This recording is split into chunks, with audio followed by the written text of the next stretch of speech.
Bismillahirrahmanirrahim. Assalamualaikum warahmatullahi wabarakatuh.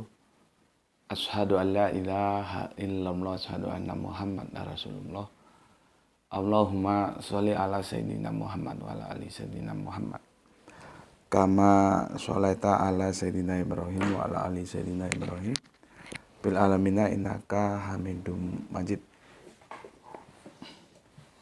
Sebelumnya kita panjatkan dahulu doa kepada Gusti Allah Agung untuk saudara-saudara kita yang telah memberikan sholawatnya kepada channel dakwah ini, ya, sehingga dengan demikian channel ini dapat dengan eksis hadir dalam ruang-ruang diskusi kalian semuanya dimanapun kalian berada. Tentu dengan sebuah harapan, insya Allah sholawat itu akan menjadi catatan langit amal soleh bagi mereka dan keluarganya kelak, dan insya Allah akan terbalaskan dengan balasan yang lebih baik lagi. Amin, amin ya rabbal alamin. Kemudian untuk seluruh viewer terkasihku dimanapun kalian berada, di mancanegara, di dalam negeri, aku ucapkan terima kasih atas apresiasinya. Semoga selalu always dan tidak pernah never tetaplah bertumbuh menjadi satu pribadi yang tangguh, yaitu anti skip dan anti download.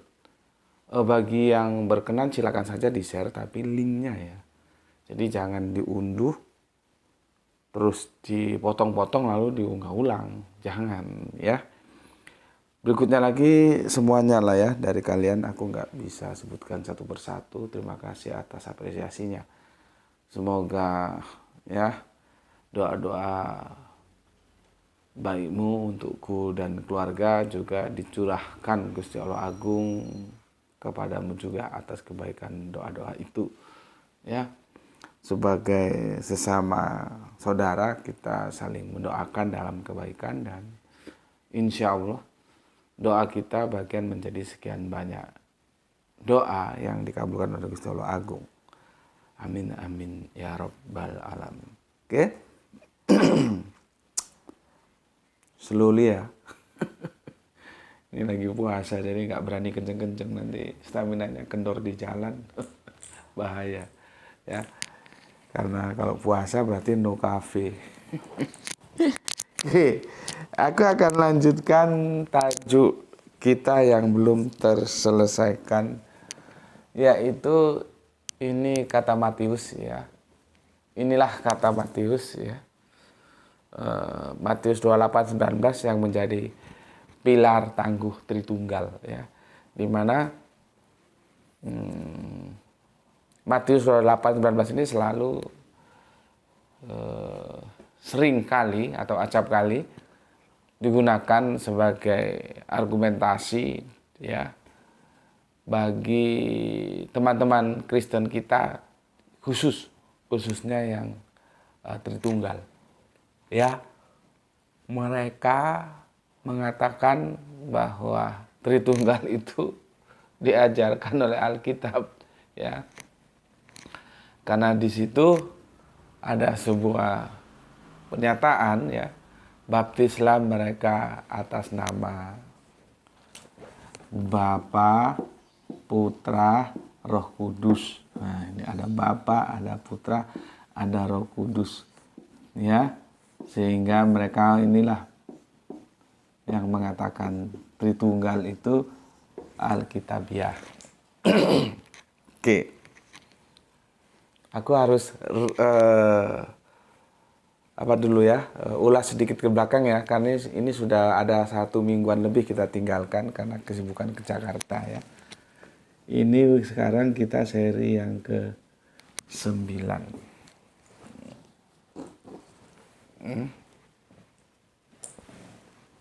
Kalau nggak gini nggak mau kering ya.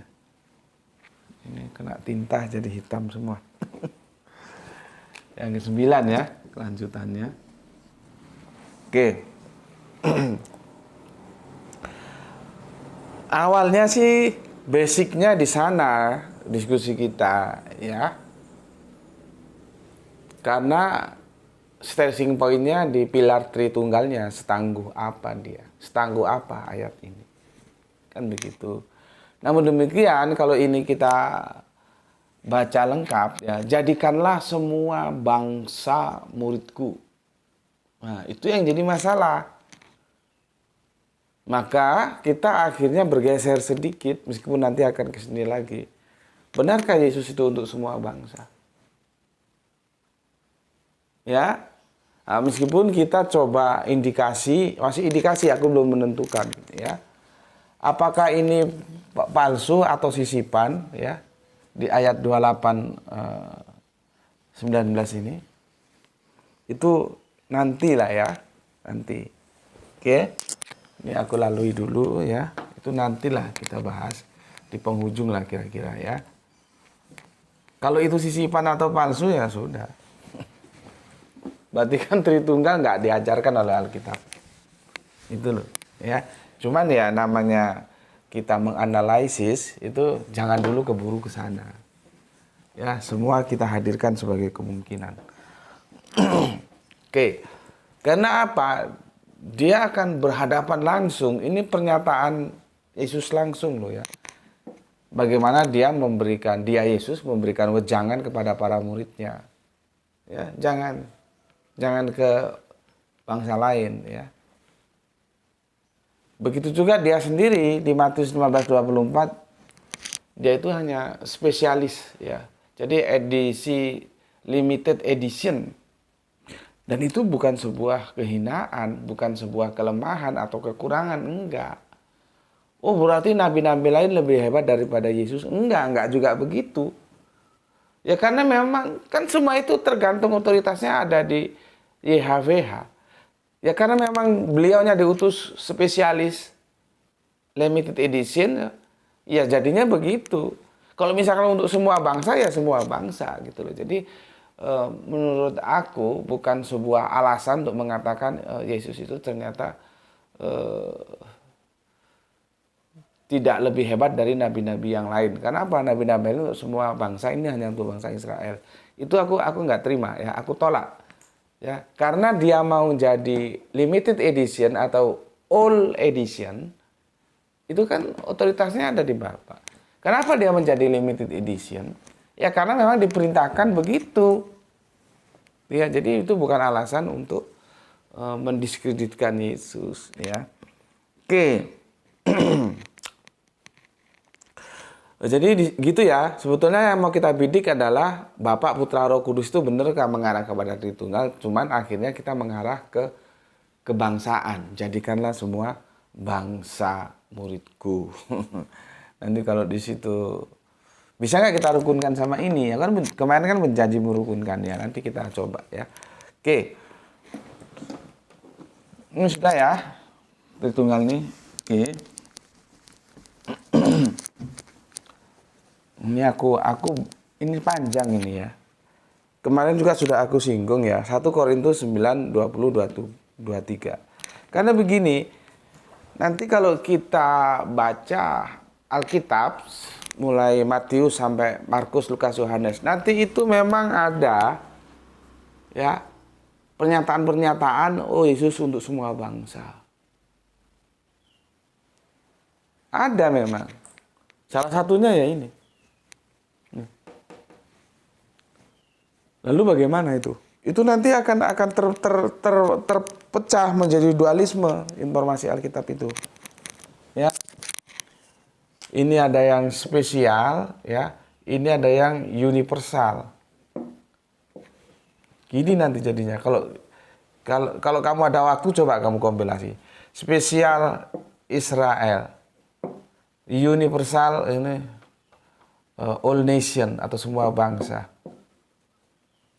Nah, nanti jadinya kelompoknya begini. Yesus. Kalau kamu ada waktu, kamu kompilasi, ya.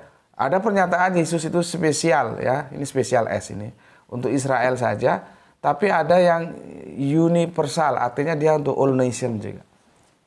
Nah, ini gimana ngerukunkan antara yang ini dengan yang ini? Gitu loh, ya. Nanti kita lihat ayat-ayatnya, tapi sebelumnya aku akan ke sini dulu. 1 Korintus 9, 20 sampai 30. Ini tentang Paulus. Sebentar, belum kering ya.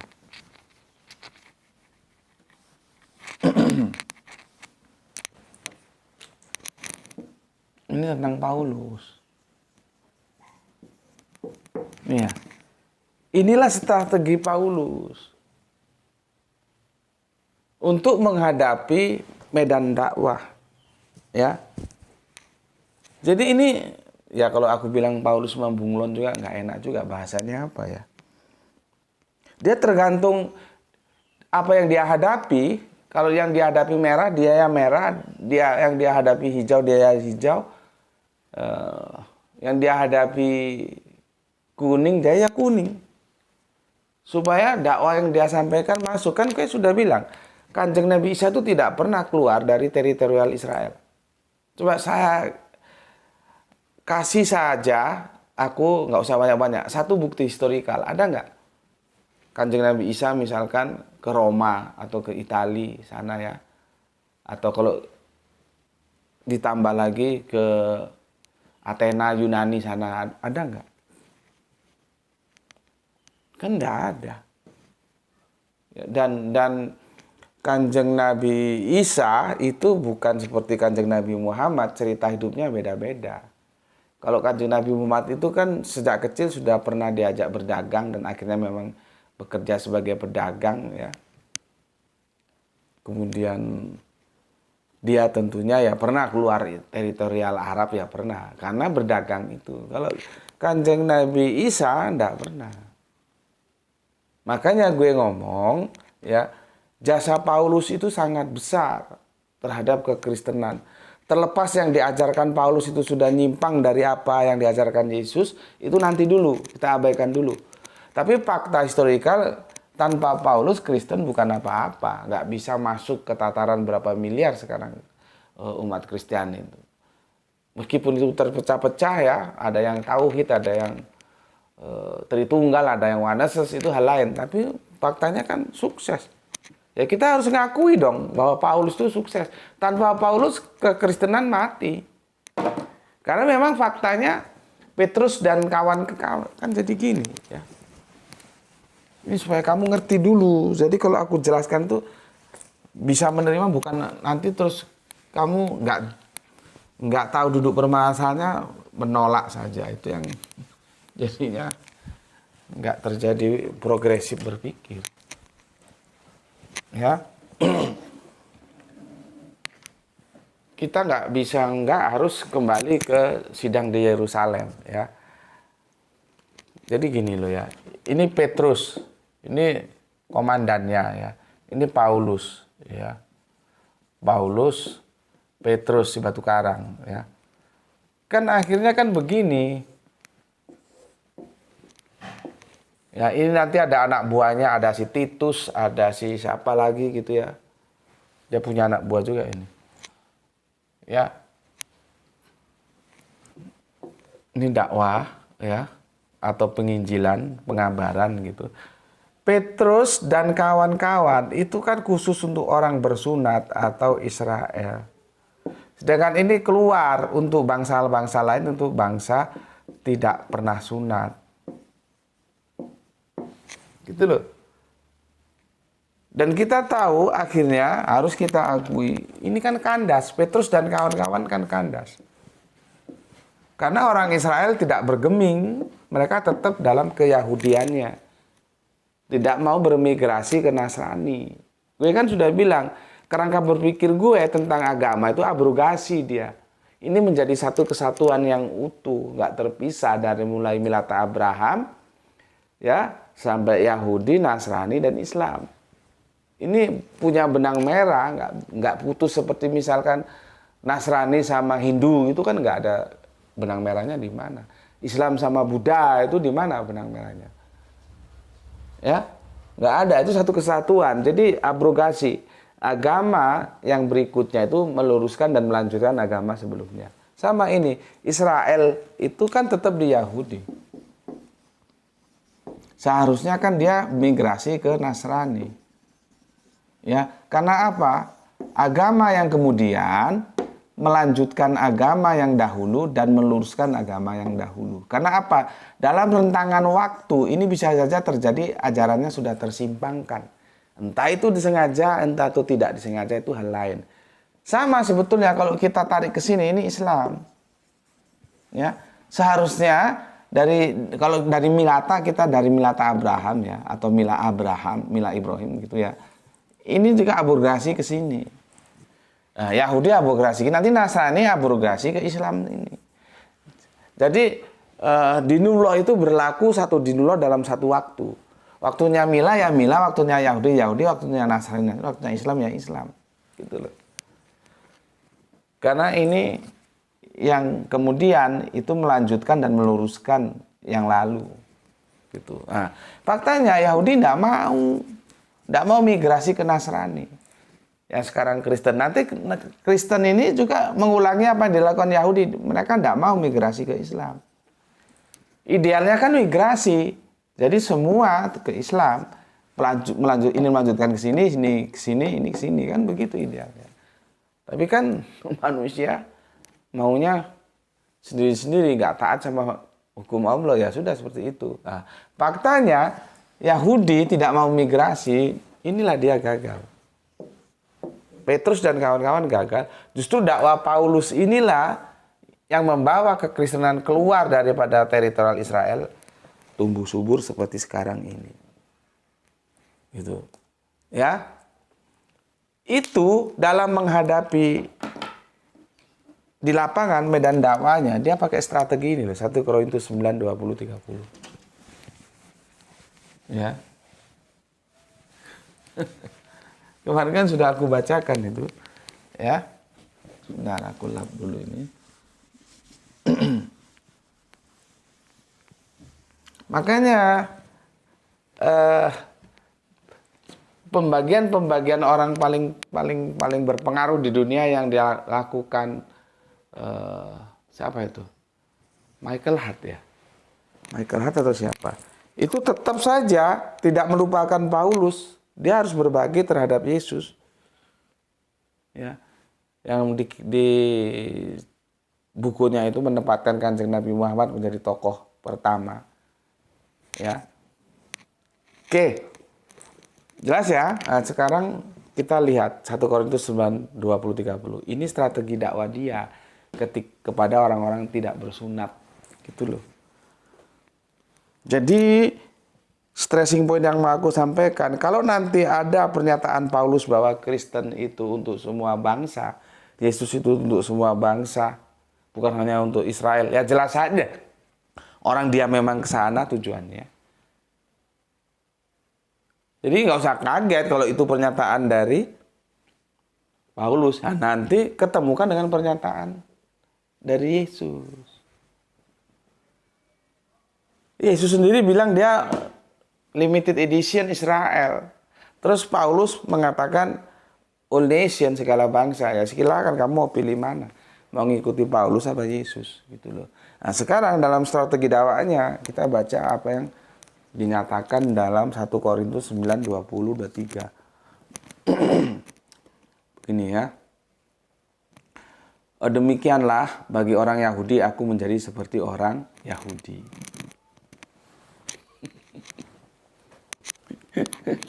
Nanti kalau gue ngomong, sorry kaki gue gini ya, biar nggak terlalu capek. Santai aja ya, santai aja karena kopinya nggak ada ini. Kalau high speed nanti di tengah jalan staminanya kedodoran. Aku ulangi lagi ya, mulai Korintus 9, 20, 23. Demikianlah bagi orang Yahudi, aku menjadi seperti orang Yahudi. Supaya aku, lihat ini, supaya aku ya memenangkan orang-orang Yahudi. Ya, selanjutnya, bagi orang-orang yang hidup di bawah hukum Taurat, aku menjadi seperti orang yang hidup di bawah hukum Taurat. Sekalipun aku sendiri tidak hidup di bawah hukum Taurat. Ya, itu ya. Kenapa? Ya. Untuk apa? Ya. Dijawab di sini, supaya aku dapat kembali lagi memenangkan mereka yang hidup di bawah hukum Taurat. Ya. Yang 21. Bagi orang-orang yang tidak hidup di bawah hukum Torah, aku menjadi seperti orang yang tidak hidup di bawah hukum Torah. Sekalipun aku tidak hidup di luar hukum Allah. Karena aku hidup di bawah hukum Kristus, supaya aku dapat memenangkan mereka yang tidak hidup di bawah hukum Torah. Memenangkan itu artinya bisa mendakwai mereka dan mereka menerima dakwah itu. Ya. Bagi orang yang lemah, aku menjadi seperti orang yang lemah supaya aku dapat menyelamatkan mereka yang lemah. Bagi semua orang aku telah menjadi segala-galanya supaya aku dapat sedapat mungkin memenangkan beberapa orang di antara mereka. Segala sesuatu ini aku lakukan karena Injil, ingat, supaya aku mendapat bagian di dalamnya. Jadi pengkabaran Injil itu dilakukan oleh Paulus dengan menggunakan strategi ini. Korintus 9, 20, 23. Yang dihadapi apa? Dihadapi Yahudi, dia seperti Yahudi. Dihadapi orang nggak bersunat, ya dia seperti orang nggak bersunat. Jadi yang dihadapi itu hijau, dia hijau. Yang dihadapi dia kuning, dia kuning. Kagak ada urusan, yang penting dakwah masuk. Bisa dimenangkan. Itu strategi Paulus di sini. Nah, sekarang ketemukan dengan jadilah jinak seperti merpati, ya, cerdik seperti ular. Apakah matching di sini? Jangan-jangan Paulus salah juga memahami ayat itu. Karena ayat itu bukan ayat ofensif, itu ayat defensif itu. Ini kan ofensif, dia keluar mendakwakan. Gitu loh. Gue mikirnya gitu sih, ya mungkin teman-teman Kristen jelas ada lah ya yang nggak terima dengan pemikiran gue, ya nggak ada masalah, ya silakan saja. Kan kita menganalisis secara akademis, sandarannya ada, dan aku bicarakan sandarannya ada gitu. Seperti kemarin waktu diskusi kita di Jakarta kan juga begitu. Pendetanya punya wawasan, ya monggo, saya juga punya wawasan. Mari kita uji wawasan mana yang tangguh. Gitu, ya.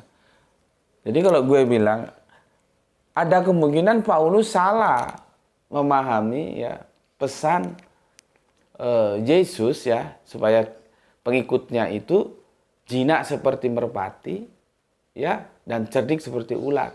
Itu pesan defensif, bukan pesan ofensif. Nah, kalau ini kan dia ofensif. Membawa keluar, menyampaikan, mendakwakan, mengabarkan Injil. Kan tadi gitu penjelasannya. Sementara yang dihadapi full color. Ada hijau, ada merah, ada kuning. Nah, supaya dakwah masuk, supaya bisa dimenangkan. Yang dihadapi apa? Hijau jadi hijau, kuning jadi kuning. Ini kenapa? Ini gue perlu stressingkan ke kalian supaya nanti kalau ada pernyataan bahwa, apalagi itu pernyataan Paulus tentang bahwa Yesus itu seolah-olah untuk all nation, ya jelaslah karena itu langkah dakwah dia kok. Sekarang kamu tinggal cek, benturkan sama ini, matching apa enggak? Karena jelas-jelas limited edition, hanya untuk orang Israel. Ya. Oke ya, jadi sudah aku jelaskan. Ya terserah kamu mau bilang ayat apa nih, mau bilang Paulus bunglon atau apa, itu hak kamu. Sudah ya, ini sudah aku jelaskan ini. Ya.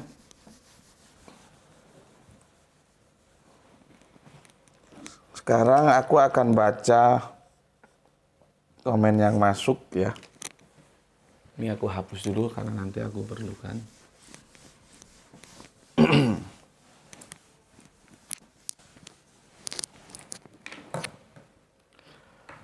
Komen yang masuk dari kalian.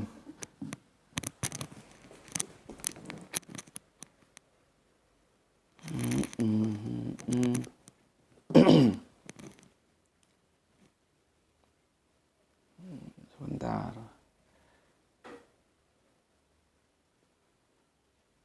Kita kemarin bahas apa? Jangan samakan Yesus. Oke.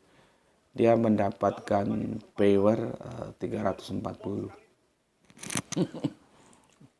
Ya lumayan lah ya, nggak tembus 500, apalagi 1000.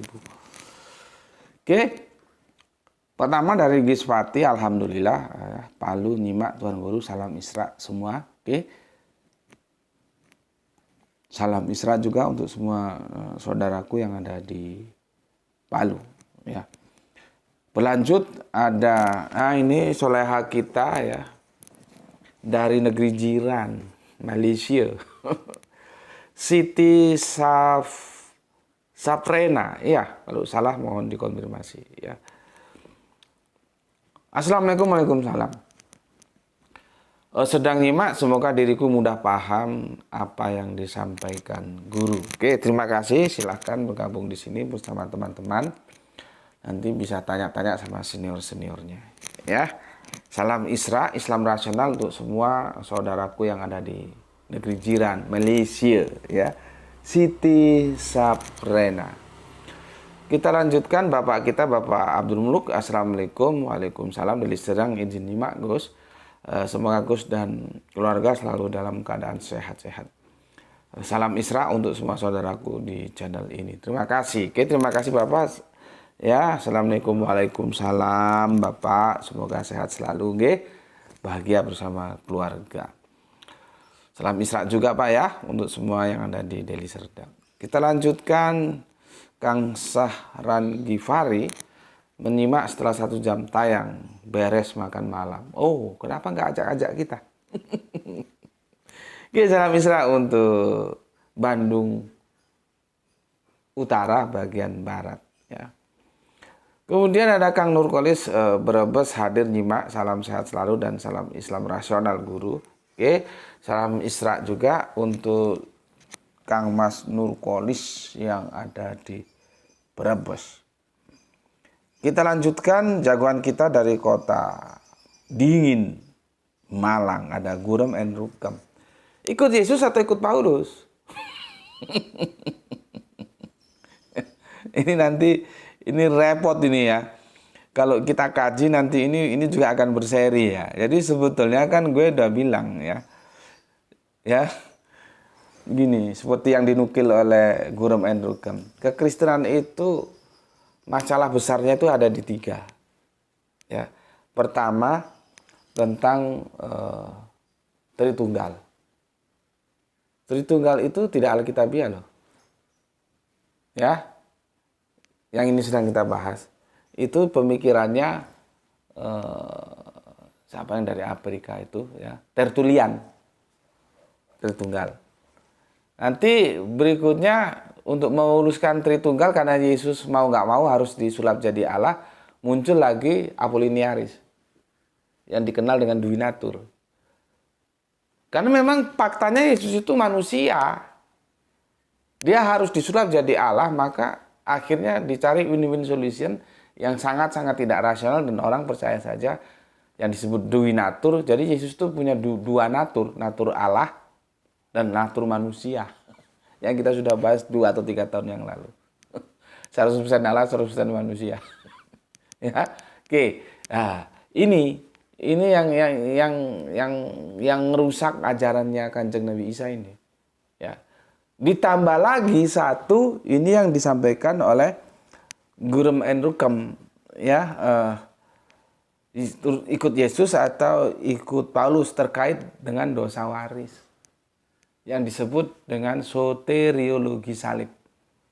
Kekristenan itu dibangun oleh Paulus atas dasar salib.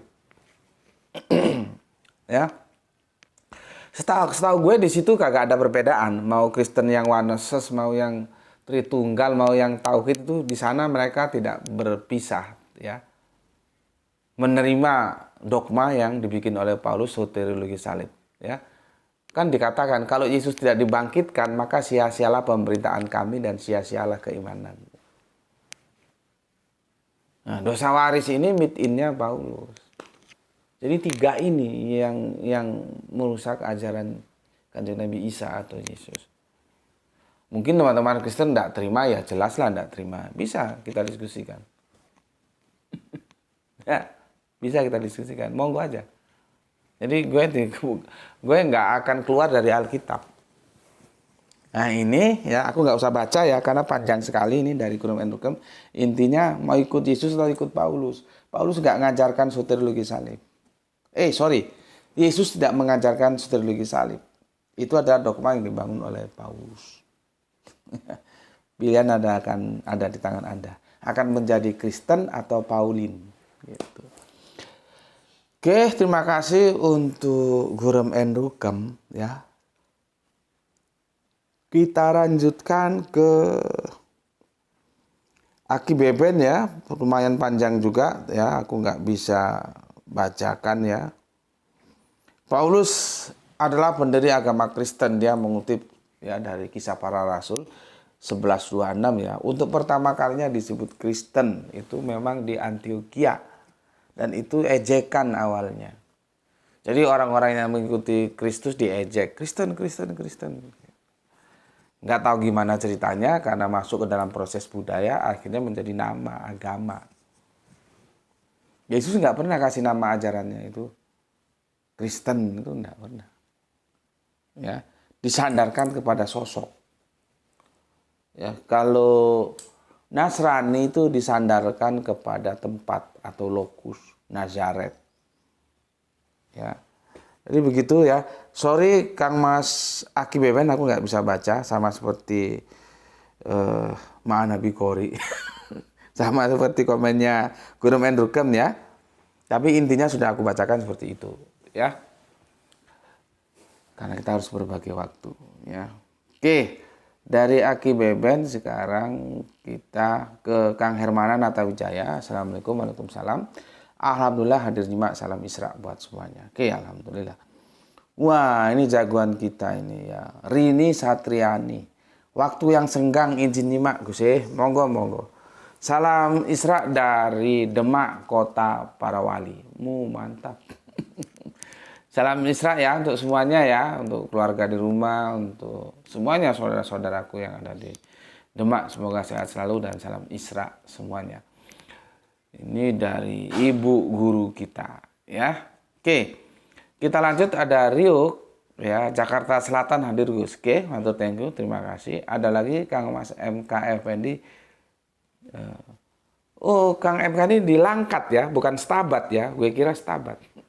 Assalamualaikum, waalaikumsalam. Kabupaten Langkat, Sumatera Utara hadir di kajian Gus Beti. Oke, matur thank you, terima kasih. Salam Isra untuk semua saudaraku yang ada di Langkat. Gue kira Stabat, nggak Langkat. Ini teman-teman nggak tahu karena teman-teman nggak pernah main ke sana ya. Nanti ada Pancur Batu juga ya. Ada Binjai. Jadi Binjai itu suatu daerah, ada perkebunan Belanda tentang buah-buahan dan itu bibitnya bibit unggul semua. Makanya kalau ada rambutan enak orang bilang rambutan Binjai gitu ya. Binjai itu ya disandarkan nama tempat. Seperti tadi Nazaret, Nasrani itu nama tempat. Oke. Kemudian ini baru masuk ya. Mas atau Mbak ini Reza Rahadian. Betul Gus. Yesus nyuruh ngejalanin hukum Torah. Ya, maksudnya Torah ya, karena Torah itu hukumnya Torah ya. Sedangkan Pak Paulus mungkin maksudnya gitu ya, atau salah ketik gimana ini ya. Paulus yang ngebatalin hukum Torah. Ya. Tapi ingat nanti Paulus itu juga dia ya masih menyangkal. Dia bilang, apakah kami membatalkan, dengan demikian apakah kami membatalkan hukum Torah gitu. Jadi memang surat-surat Paulus itu, surat-suratnya itu ditulis dengan gaya perdebatan. Seperti orang debat gitu loh. Makanya hati-hati membaca surat-surat Paulus. Ya. Salah satu sisi dia bahwa Yesus itu tersalibkan untuk membatalkan Torah. Ya. Tapi di satu sisi dia mengatakan bahwa kalau demikian apakah kami ini tidak tunduk atau membatalkan Torah? Nah, kan jadi ambigu gitu. Ya, oke. Terima kasih. Nggak tahu cewek atau cowok, Reza Rahadian, dan Anda di mana? Ya, mungkin bisa dikonfirmasi. Ada yang baru-baru ya, semoga betah ngaji di sini ya, termasuk Reza. Ini baru lagi ini. Ciracika Kopo Cikopo. Waduh, namanya gawat banget. Barudak leuweung hadir Tuan Guru. Oke, atur nuhun Kang saha manena. Nggak mungkin namanya ini Cihari Cakopo Cikopo. Siapa namamu? Sa Kang ya. Barudak leuweung. Barudak itu budak. Budak itu hamba. Tapi kalau dalam bahasa saudara kita di Pasundan sana, budak itu anak. Leuweung itu hutan ya. Leuweung itu hutan atau iya, alas, kebun gitu ya. Karena aku dulu ada anak kecil tuh tanyain tuh. Ya, dia bilang, "Aya jangkrik i leuweung." Gitu ya. Itu dialeknya gitu kalau Sunda ya. Oke, atur nuhun Kang Cilacap ya. Semoga betah ngaji di sini ya. Kemudian itulah kekayaan Nusantara kita ya. Bahasanya macam-macam. Kang Arif Musinin, Tuban siapa Dirgos. Oke, terima kasih. Kemudian Kang Arif Pes PPSSP, nggak tahu namanya apa, suruh dibaca ya. Apa kata dia? Gus, maaf keluar tema, hanya ingin menambah wawasan. Gus, kenapa Yahudi Zionis anti Islam? Sementara Zionis Ortodoks pro Islam, bahkan menyatakan Allah adalah sesembahan mereka. Izinkan saya Gus mendapat jawaban dari Gus Beti. Itu sudah aku kasih tanda ya, dan itu sudah dijawab dengan tepat oleh ibu guru kita ya, Rini Satriani ya. Izin menambahkan Yahudi ada dua. Jadi Yahudi itu kita bagi menjadi dua domain, ada yang teologis, ada yang politis. Itu sudah dijelaskan ini. Rini terima kasih sudah bantu menjelaskan ya. Yang politis itu yang Zionis itu loh. Itu kan pergerakan politiknya katanya sih dulu sudah ada, tapi kalau sejarah modern, sejarah dunia modern itu dimulai tahun 1945. Berarti kan setelah kita merdeka 45, 3 tahunan. Zionis itu berdiri dan itu nggak bisa mau nggak mau harus diakui dan Inggris harus mengakui, dalangnya Inggris juga di belakangnya. Sama, Inggris kan negara paling banyak jajahannya, makanya bahasanya menjadi bahasa internasional karena dia paling banyak menjajah. Gitu loh. Kemudian diikuti oleh Belanda, Portugis dan sebagainya. Ya. Jadi terbentuknya sebuah gerakan Zion atau Zionis itu 1948 dan ada peran Inggris di situ. Kemudian mereka kan semangatnya diaspora, tahu diaspora ya? Ini agak keluar sedikit, sudah 37 menit ini. Begitu beratnya kehidupan bangsa Israel sehingga di antara mereka ada yang diaspora, keluar dari Israel, semburat. Ada yang di Jerman, ada yang di Cekoslowakia, ada yang bahkan sekarang ini di Ukraina itu banyak Yahudinya itu yang lagi perang sama Uni Soviet. Uni Soviet sudah almarhum dengan Rusia. Ya, ada yang ke Eropa Barat, Eropa Timur sampai ke Amerika sana Yahudinya itu banyak. Ya. Dan mereka punya semangat untuk mengembalikan lagi ke tanah yang dijanjikan untuk mereka, yaitu Palestina. Nah, itu panjang nanti ceritanya. Ketemu nanti antara Israel dan Arab, perang sampai sekarang nggak selesai-selesai. Kalaupun berhenti satu waktu, perang lagi. Ya, itu yang dipelopori oleh mereka yang Yahudi dalam kelompok politis. Ya. Sedangkan Yahudi yang kelompok teologis, mereka damai ya, tidak macam-macam ya, baik sama Islam. Aku kan pernah cerita di sana ketika perang Yahudi sama Israel sama Arab tuh ya ngopi bareng. Kok dibilang itu perang itu kalian kok ngopi? Sudah itu politik itu. Gitu. Ya. Dan itu terbelah menjadi dua, artinya tidak semua.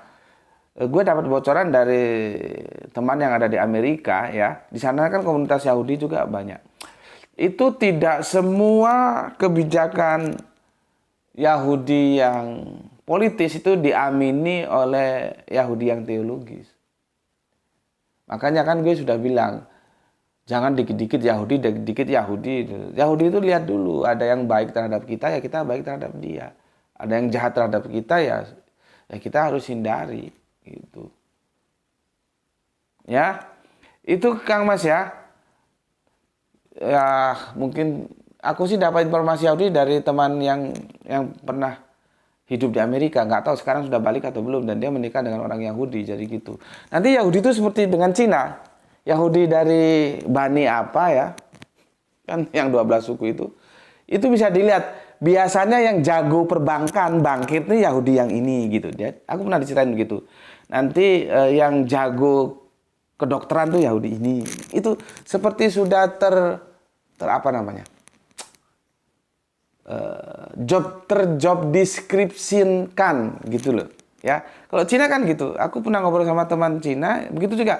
Nanti marga ini dagangnya itu biasanya komoditinya sembako. Nanti kalau Cina yang ini tekstil, Cina sepertinya sudah terjob description kan seperti itu, ya. Oke, aku kira cukup itu ya, karena kalau diulas panjang ya panjang. Tapi setidaknya ini sudah bisa memberikan gambaran ya. Nanti kamu buka coba bagaimana kehidupan Yahudi di Amerika aja dulu ya. Oke, terima kasih Rini sudah bantu jelaskan. Jadi ingat, ada Yahudi politis, ada Yahudi teologis. Ya. Oke, kemudian nggak tahu ini Kang Arif di mana ini ya. Kemudian Laskar Gua Selarong Surabaya, Assalamualaikum, waalaikumsalam.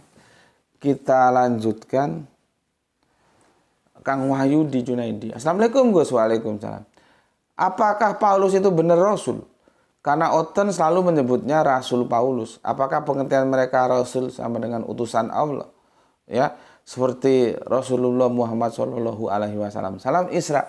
Ya, Rasul itu sebetulnya messenger, ya, messenger, pengirim, yang dikirim apa? Pesan apa? Rasul itu kan Rasul dari kata risalah, ya, risalahnya dari mana? Dari Allah. Yang menyampaikan risalah kepada manusia itu disebut Rasul. Seperti khilafah dan khalifah. Khalifah itu orangnya. Ya. Begitu Kang Mas ya. Cuman apakah itu diterima oleh teman-teman Kristen ya? Teman-teman Kristen menerima Paulus sebagai rasul, kalau kita ya enggak. Gitu. Ya.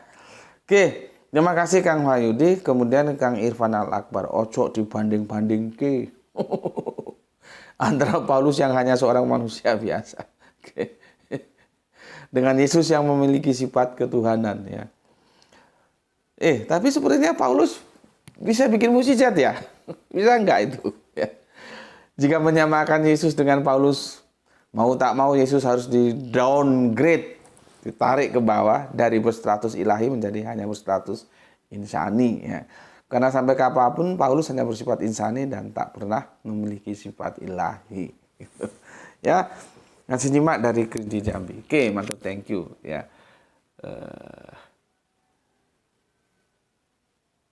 Septian, Paulus itu pebisnis handal yang kedua kali sukses deal sama raja. Oh begitu.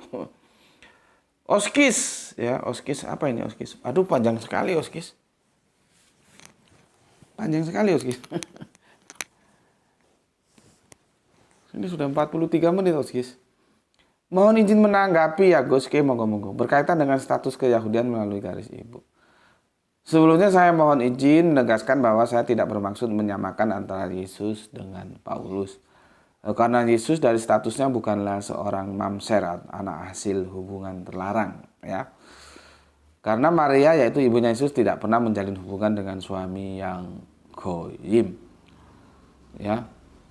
Dan Yesus dikandung dari Roh Kudus, Matius 1:18. Walaupun kita juga tidak bisa menolak fakta bahwa ada beberapa kalangan Yahudi yang menuduh loh ya.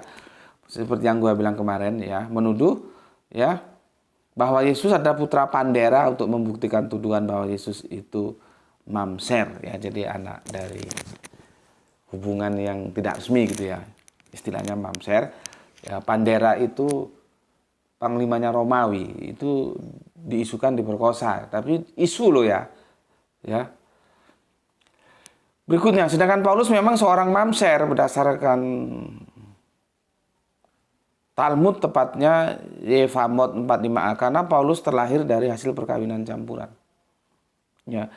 Tapi di Yevamot 45 itu dijelaskan juga bahwa mamser atau anak yang lahir dari perkawinan campur tersebut, ya, jika ibunya adalah seorang Yahudi, maka si mamser itu adalah seorang Yahudi. Ya. Artinya Paulus masih mendapatkan status keyahudian dari ibu beliau meskipun Paulus adalah seorang mamser. Sehingga maksud saya, baik Paulus maupun Yesus sebenarnya masih sama-sama berstatus orang Yahudi. Ya. Meskipun kita tahu bahwa Paulus juga bisa berkewarganegaraan ganda karena ayah beliau seorang Gozim. Oke, terima kasih. Terima kasih. Jadi gue tanggapin balik ya. Lu kemarin kan karena si Paulus itu mamser, dia tidak bisa punya kedudukan penting di dalam keyahudiannya. Kan lu sebut itu. Coba kamu baca ulang unggahanmu. Kan kamu nyebut itu. Ya. Karena dia itu mamser, ya, maka dia tidak punya posisi yang itu tidak mampu, tidak boleh menduduki posisi penting di dalam keyahudian. Ya dia sebagai Yahudi aja, Yahudi biasa. Kan itu. Ya. Nah, itu yang mau gue sanggah. Maksud gue begitu. Bagaimanapun Yesus itu adalah Mesias, ya, yang diberikan Gusti Allah Agung untuk menggembalakan Israel. Jadi jangan karena dia tidak punya ayah, terus berarti keyahudiannya dari pihak ibu. Terus Yesus tidak punya otoritas dalam keyahudian. Itu yang mau gue tolak. Gitu loh maksud gue. Paham lu? Seandainya lu tidak mengutip bahwa Paulus itu tidak punya kedudukan di dalam keyahudiannya, ya gue nggak komentar. Gitu loh maksud gue ya. Maksud gue gini loh, Paulus tidak punya bapak Yahudi, oke, bapaknya Goyim, oke. Yesus nggak punya bapak, ya. Jangan status ketidakpunyaan bapak Yesus itu terus dimentahkan, ya. Seperti Paulus, dia hanya Yahudi tapi tidak punya kedudukan penting di dalamnya. Itu yang mau gue bantah, gitu ya. Nggak tahu, gue jadi haus. Ini gue jelaskan, lu jelas nggak? Ya, itu yang mau gue bantah gitu ya. Ya, terima kasih untuk Oskis ya. Jadi meskipun, oke deh, gue stressing ya. Meskipun Yesus itu tidak punya bapak, ya, dia tetap karena dia mengutus Allah sebagai rasul untuk orang Yahudi, harusnya idealnya diterima oleh orang Israel. Bukan terus, ini tidak punya kedudukan penting atau tidak bisa punya fungsi penting dalam keyahudian. Enggak. Ya. Itu untuk Oskis ya. Oke, terima kasih Oskis. Cukup ya. Tanggapannya sudah aku baca semua dan aku tidak punya hutang. Sekarang kita ke sini ya. Masih 48 menit. 48 menit kok masih. Oke. Ini ya. Matius 28:19 ya, yang itu dinyatakan untuk all nation dia akan berhadapan dengan sejumlah ayat. Ini aku lihatkan dulu ya. Ada sejumlah ayat yang harus ditabraknya ya. Di samping ayat yang monumental dari pernyataan Yesus itu sendiri ya. Nanti setelah ini baru insya Allah di seri 9 kalau mau dirukunkan bisa ya, bisa. Tapi bagaimana cara merukunkannya? Oke. Aku terbiasa untuk menjelaskan supaya kalian gampang bikin diagram ya. Bikin tabel lah. Ini aku bilang edisi khusus ya, limited. Ini all edition ya, all edition. Paulus ini Matius ini all edition. Ya. Jadi untuk semua bangsa. Sedangkan nanti aku sampaikan ayat-ayat yang limited edition.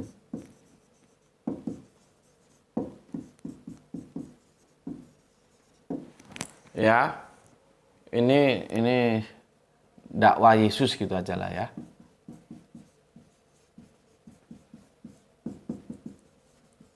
Ya. Nah, ini tampilnya kita bikin gini, gini, gini. Nah, gini aja ya. Untuk yang menyatakan Yesus itu untuk all edition, all nation, segala bangsa, itu salah satunya ini. Nanti kamu cari yang lain ya. Matius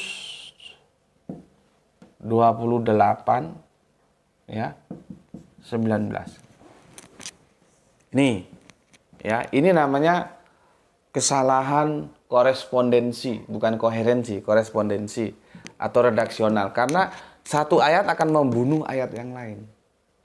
Kalau ini kamu terima, ini kamu harus buang. Ini kamu terima, ini yang kamu buang gitu loh ya. Kita mulai ya. Kalau di sini kan jadikanlah semua bangsa muridku, all edition, semua bangsa. Sementara di sini tadi yang sudah kita nukil Matius 10:6. Ya. Jelas dia katakan, memberikan warning kepada para muridnya.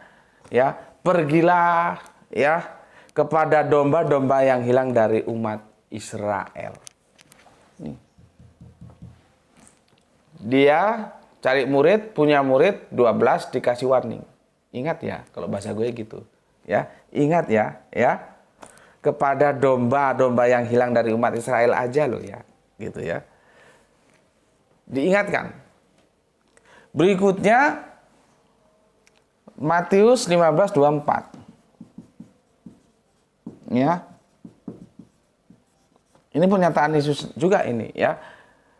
Aku ya, gue hanya only ya diutus ya kepada domba-domba yang hilang di antara umat Israel. Limited edition lagi. Ya. Limited edition lagi dia, Israel. Ya. Oke. Nanti ada di Matius lagi 19:28 ya. Aku agak cepatkan bacanya supaya waktu kita nggak lebih dari 1 jam ya. Kata Yesus kepada mereka, aku berkata padamu sesungguhnya pada waktu penciptaan kembali apabila anak manusia bersemayam di tahta kemuliaannya, kamu yang telah mengikuti aku akan duduk juga di atas 12 takhta untuk menghakimi ke-12 suku Israel, bukan suku yang lain. Oskis, kamu suku apa?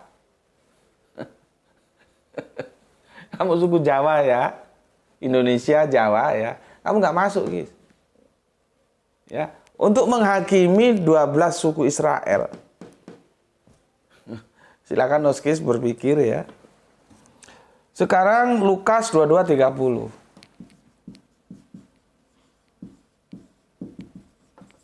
Ya, Lukas 22:30. Bahwa kamu akan makan dan minum semeja dengan aku di dalam kerajaanku ya. Dan kamu akan duduk di atas takhta untuk menghakimi ke-12 suku Israel lagi. Sama. Suku Israel, 12 suku Israel. Israel. Ya.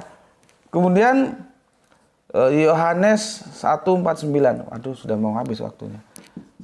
Yohanes 1 ya, 49 ya.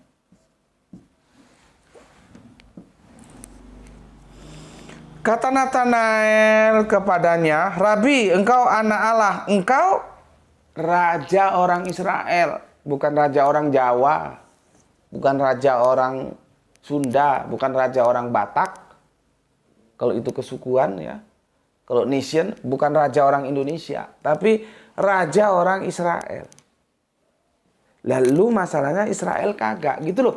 Gue ini sebetulnya men-trigger sebagai rangsangan supaya otak lu itu bekerja, berpikir gitu loh. Ini sudah jelas Israel. Lalu Israel kagak gitu loh. Ya. Oke. Masih banyak ini ya. Nanti kamu kok tinggal 6 menit lagi ya. Oke, semoga bisa ya. Aku ngebut sedikit Yohanes. Sekarang Yohanes 12:13 ya. Yohanes 12:13 ya.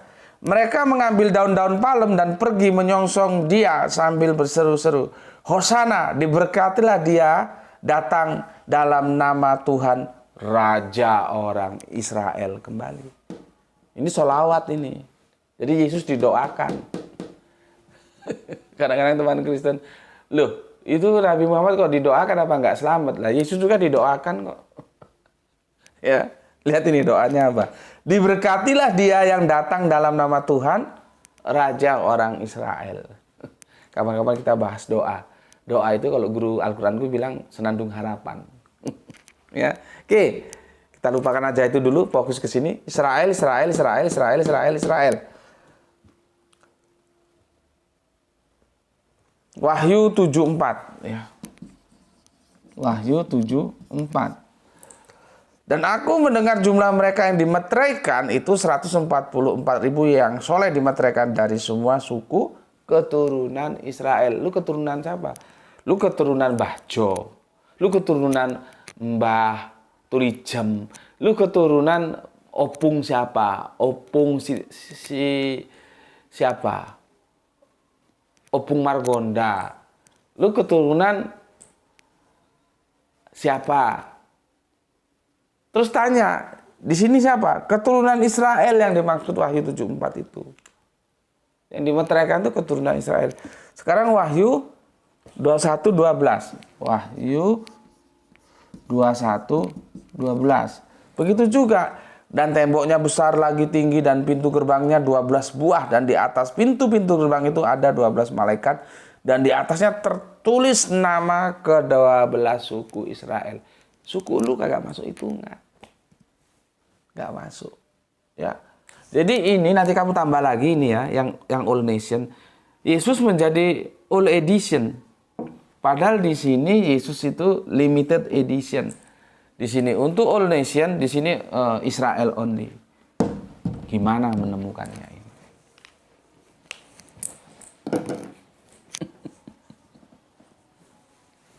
Nih ya, nanti tolong kamu cari sendiri yang ini ya. Aku nggak ada waktu. Gimana menemukannya ini? Kalau kamu terima ini, berarti kamu tolak ini. Kalau kamu tolak ini, kamu terima ini. Kalau kamu terima kedua-duanya, ya jelas benturan lah. Yang satu limited edition, yang satu all edition. Ini tahun berapa ya? Lama dulu, awal-awal Arimatea Malang kita bentuk ya. Kita pernah diskusikan tuh dari mana ya? Dari Ende kalau nggak Flores. Itu Romo dari Katolik mendiskusikan ini. Ya, Yesus itu sebetulnya untuk all nation atau spesialis untuk Israel nation. Ini ya. Sudah pernah kita diskusikan. Karena ini coba gimana mau menemukannya? Supaya ini ada titik temu. Kan tidak bisa. Maka harus ada pilihan-pilihan. Yang paling fundamental itu kan di sini. Karena ini yang ngomong Yesus sendiri. Fundamental itu di sini loh.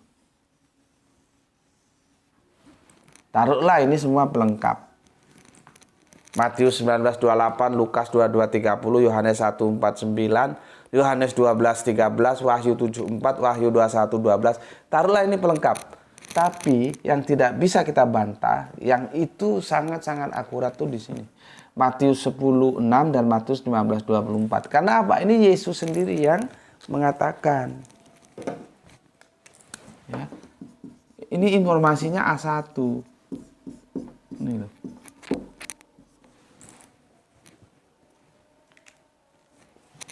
Ya, ini anggaplah ini pelengkap aja, sudah pelengkap.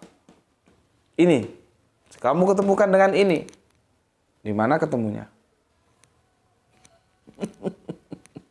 Di mana ketemunya? Nggak bisa, ya. Makanya kan aku bilang sama kalian semuanya, coba dipikir ulang, ya. Gue ini Israel bukan, ya. Bapak gue siapa, emak gue siapa, engkong gue siapa, ya. Kalau bahasa Bataknya, opung gue siapa. Kalau bukan Israel, lalu mengapa menjadi Kristen? Karena Kristus, Yesus itu limited edition, just for Israel only. Now for all nation. Gitu. Ini perlu perenungan dalam, ya. Dan aku tahu kalian akan mengalami pergumulan, tapi ya silakan saja kembali ke kalian. Aku menyampaikan data, kalian yang memikirkannya. Akan berubahkah berdasarkan Alkitab atau tetap pada ketegar-tengkuan yang selama ini sudah kamu lakukan? Ya, oke, sampai di sini dulu. Insya Allah besok akan kita lanjutkan ke seri yang ke-10. Bagaimana merukunkan ini dengan ini. Bisa dirukunkan. Jangan khawatir, ya. Baru nanti kita cek ini asli atau palsu ayat ini. Ya, sementara kita beri apresiasi dulu. Oke, sampai di sini pesan aku, jaga Allah, jaga Kanjeng Nabi, jaga Al-Qur'an, jaga sholatmu dalam bingkai keindahan iman Islammu, tapi tetap memberi hormat kepada saudara kita yang memilih jalan lain karena mereka tetap saudara kita. Ya. Semoga mendapatkan keberuntungan, rezeki yang barokah dan kesehatan yang prima. Salam dari aku, salam Isra, Islam rasional. Terima kasih, matur nuwun, alhamdulillahirabbil alamin.